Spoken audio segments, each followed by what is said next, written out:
Right to freedom of religion क्या बोलता है? देखो, सीधी सी बात है, हिंदू मुस्लिम अपना धर्म प्रैक्टिस कर सकते हैं, लेकिन आप सड़क पे नमाज़ नहीं पढ़ पाओगे। उसके लिए एक रूल्स हैं, कॉन्स्टिट्यूशन में दिए गए। तो वो right to freedom of religion क्या बोलता है? जो फ्रीडम ऑफ कॉन्सिक्वेंस है या फ्री प्रोफेशन है, प्रैक्टिस है, प्रोपोगेशन है रिलीजन की इंडिविजुअल के हिसाब से, वो चीज़ किसी इंडिविजुअल से बहुत बड़ी है।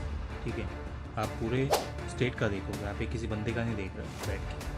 जो freedom to manage the religious affairs है, आपके डेमोनेशन से बड़े हैं वो। Freedom from the payment of taxes for the promotion of any religion, वो चीज़ देखी जाती है। Freedom from attending the religious instructions और worship in the certain educational और इंस्टीट्यूशन, वो चीज़ यहाँ पे देखी जाती है। जो आपके इंस्टीट्यूशंस होते हैं वो मैनेज किए जाते हैं स्टेट के द्वारा, और जो रिलीजियस इंस्ट्रक्शंस हैं कम्प्लीटली प्रोहिबिटेड होती हैं चीज़ों करने के लिए। अब टेक्निकली कल्चरल और एजुकेशन राइट्स क्या होते हैं? जो प्रोटेक्शन आपकी स्क्रिप्ट की, कल्चर ऑफ माइनॉरिटीज़ की, वो अलग अलग हिसाब से काम करती है। आपके रिलीजियस और लिंग्विस्टिक से वो चीज़ें पड़ी हैं, और जो कोई भी पर्सन है उसको डिनाई नहीं किया जा सकता एडमिशन लेने से किसी एजुकेशन इंस्टीट्यूशन से मेंटेन किया जा रहा है स्टेट के द्वारा, या रिसीव करता है aid from the states funds on the ground of religion, race, sex and caste. अब एक चीज़ है कि हमने राइट टू एजुकेशन डाल दिया, आपने बोल भी दिया प्रोटेक्शन करेंगे लोग, लेकिन आप करोगे कैसे? वो एक बहुत बड़ी चीज़ आती है, उस हिसाब से करेंगे। जो माइनॉरिटीज़ हैं वो इस हिसाब से काम करती है, एस्टेब्लिश करती है आपके एजुकेशन इंस्टीट्यूशन, कंसाइन करती है खाली माइनॉरिटीज़ आपको आर्टिकल 29 की तरह डिफाइन किया जाता है कॉन्स्टिट्यूशन। माइनॉरिटी एजुकेशन यहाँ पे देखे जाते हैं, और जो आपकी रिट जुडिक्शन है वही करती है। अब राइट टू कॉन्स्टिट्यूशनल रेमेडीज़ क्या बोलती है? देखो, जो रिट्स आते हैं जुडिक्शन हो, SC जो फंडामेंटल राइट के लिए होते हैं, वो चीज़ें देखते हैं। Power of HG SC issue करने के रिट्स होते हैं, और रिट्स के आपके टाइप और स्कोप के जो पार्लियामेंट है वो एम्पावर करती है किसी भी कोर्ट को, आप इशू करो रिट्स को।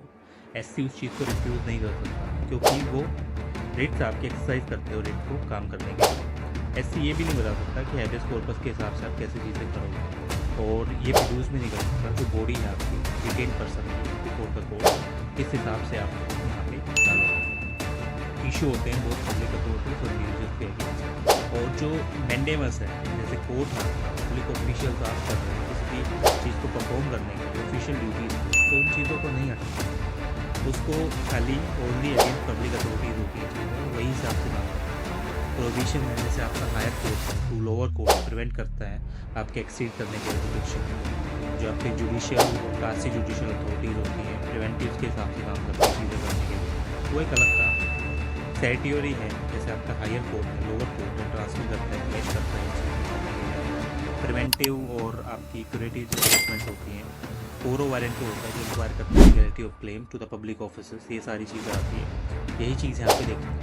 एक्सेप्शंस क्या है FR की, जो saving of 5 categories of law है, चैलेंज करना, इनवैलिडेट करना on the grounds of contravention, ये चीज़ भी देखी जाती है। एक्विजिशन ऑफ एस्टेट आपकी, टेकिंग और मैनेजमेंट ऑफ प्रॉपर्टीज है, amalgamation of corporation, modification right to direct reserve, share holders of corporation, ये सारी चीज़ें नाइट शेड्यूल में आती है। आर्म फोर्सेस या arm forces of fundamental right empower करता है पार्लियामेंट को, रिस्ट्रिक्ट करो fundamental right of member of arm forces, parliament force, जो अगर आप एक्सक्लूड कर सकते हो कोर्ट मार्शल्स को, जुडिक्शन को, सुप्रीम कोर्ट, जो आपकी FR यहाँ पे कंसल्ट किया जाता है। मार्शल लॉ, जो सेक्शंस आपकी फंडामेंटल लॉ की, तो मार्शल लॉ की किसी फोर्स के एरिया में आती है, जब वो एम्पावर करता है पार्लियामेंट को आइडेंटिफाई करने के लिए किसी गवर्नमेंट सर्वेंट, जो पर्सन आपका किसी भी जो भी किसी को एक्ट किया है कनेक्शन के लिए, इन्हीं कनेक्शन एक्ट ऑफ इंडेमिनिटी है पार्लियामेंट का, चैलेंज नहीं किया जाता किसी भी कोर्ट में, ग्राउंड ऑफ कंफर्मेशन नहीं बनना। ये चीज़ देखी जाती है। मार्शल लॉ भी यही इफेक्ट करता है आपकी उन्हें फंडामेंटल राइट को, नेशनल इमरजेंसी में फंडामेंटल राइट और दूसरी चीज़ें सब चली जाती है। तो यही अलग अलग ग्राउंड देखे जाते हैं, इसी के हिसाब से पूरी कंट्री काम करती है, और यही आपकी डिटेल जो आपके डिस्कशन होते हैं इन्हीं चीज़ों के ऊपर डिबेट होती है, ताकि एक बेटर कंट्री बनाई जा सके, जिस हिसाब से आप ठीक करोगे आप उस हिसाब से काम करोगे। Next video for the more updates.